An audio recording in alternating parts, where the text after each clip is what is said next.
Kevin's birthday masterpiece, Cory and I took a break and sat on the balcony smoking a cigarette, just the two of us.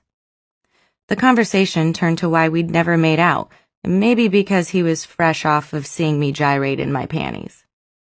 "How come out of everybody here you and I never hooked up?" Cory asked, passing me the American Spirit we were sharing. "I don't know, Cory," I said. "I just don't see you that way." "We've never even kissed," he protested. I leaned over and pecked him. "There you go." We laughed and never brought it up again.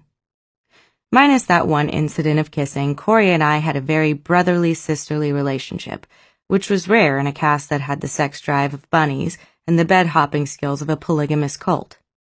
There was no pretense, and I think that made us closer. We were just bros, which was especially funny considering how often our characters insulted each other on screen. One summer, I spent a ton of time at his house. If I was bored, my car would just automatically point itself in that direction. I didn't need to call ahead, but could just drop by, and Cory would be welcoming and happy to see me. He had a million friends, and there was always a barbecue going. That summer, he'd rented a giant mansion in the valley that looked like it was straight out of Scarface. It was pure marble and glass. He was always having pool parties, which was entirely unsafe because every surface in the place was slippery when wet. It was amazing that heads didn't crack open on a daily basis. I'd tiptoe across the puddled tile, always convinced I was one misstep away from death. In the beginning, Cory was really open with all of us about his past and the problems he'd had with drugs and alcohol. He flat out said, "I'm a former addict," and he didn't drink or do any drugs. As far as I know, he was totally sober up through season 3. After work one day that season, he and I went to this rooftop restaurant at the Hotel Wilshire. We sat there for 4 hours, talking and laughing. I just finished a scene where I had to cry, and he complimented me on how real it was. He asked, "How do you just start crying?" "I dwell," I said. "I'm a dweller. Use your shitty experiences. It's like therapy, and it's awesome." "Oh man," he said. "I can't do that. I can't go there." "You know what I do? I open my mouth for a really long time like I'm gonna yawn, and it makes my eyes water." It was a sweet moment, but I look back and wonder what kind of pain he was blocking out, even then.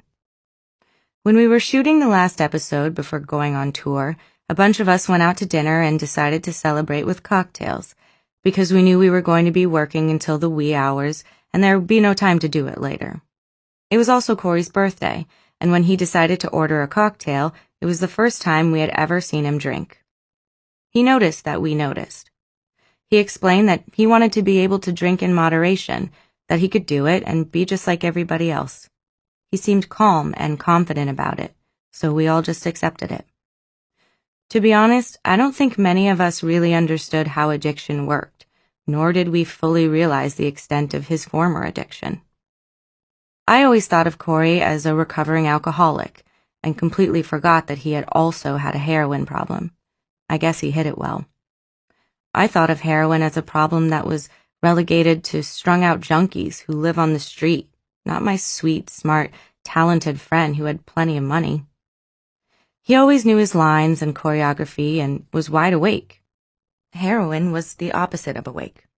When Cory and Leah started dating, it was a total surprise. The more serious they got, the less Cory hung out with us, and the more he seemed like a different person. One year, he came back from the break between seasons super skinny.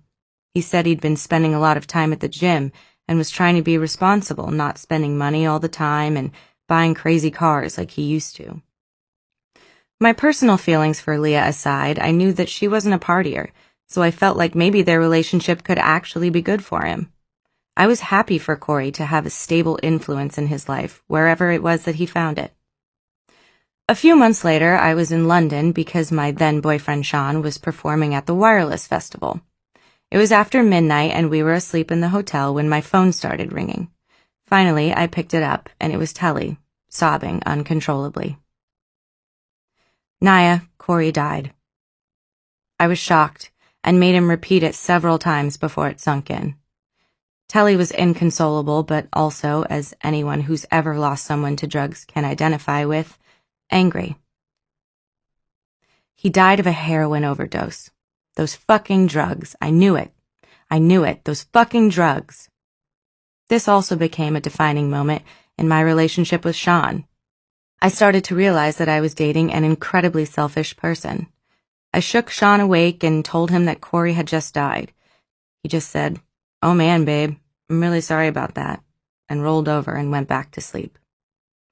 I was crying and kept coming in and out of the room as I went out into the hallway to make phone calls, and he never got out of bed or even so much as sat up and turned on the light. This still blows my mind to this day.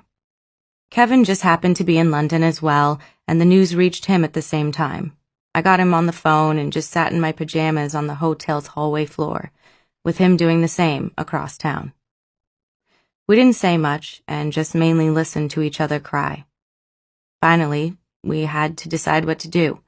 Sean's show was just a few hours later that day, and we decided we'd still go, mainly because we didn't know what else to do. Kevin came and met me, and at the show we stayed backstage the whole time so no one would see us. I had booked a week in London before I was scheduled to do an appearance in Italy, and Sean was going to be there the entire time as well. It was supposed to be our vacation. The next day, though, he decided to fly out early due to an undefined schedule change, leaving me alone in London. There were paparazzi camped outside the hotel, and I couldn't do anything. I don't mind being alone in cities, and normally I would have just shopped and gone to see the sights, but I didn't want to be photographed living it up when my friend had just died. So I camped out in my hotel room like Eloise, drinking tea and eating biscuits and crying. Everyone deals with death in their own way, and some are better at it than others. In showbiz, they always say, the show must go on, and that's true. But with Glee, we barely got a moment to breathe at all. Filming the quarterback episode was one of the hardest, most emotional things I've ever done.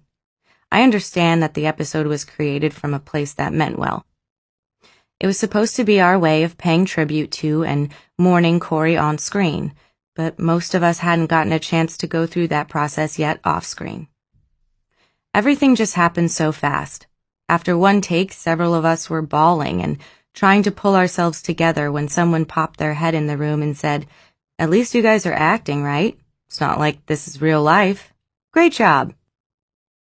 The one thing that did make me feel good about this episode was that Santana had a big part in it. I think that was the writer's way of acknowledging the friendship Cory and I had, and since Leah was in no place emotionally to take the lead, they thought I was the next choice to step in. Mike O'Malley wrote me a very sweet note, telling me how he felt that people looked up to me on set, and that I needed to be extra strong to help pull everyone else through it. That was really comforting, and I tried, Mike. I tried. From the outside, Cory's life looked perfect. Money, fame, beautiful girlfriend, millions of adoring fans. But I guess his same old demons were still there, raising as much mental and emotional hell as they always had. Maybe even more, now that everything was supposed to be okay.